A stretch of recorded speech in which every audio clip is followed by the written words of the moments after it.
Hello everyone. Today we will talk about how to fix the app of SuperVpn. Here we go to settings. Then we click on apps.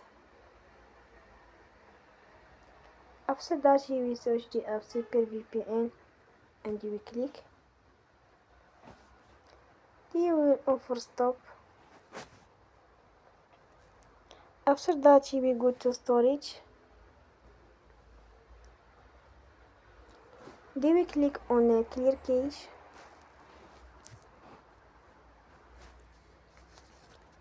We will go to Play Store and then you will update your app.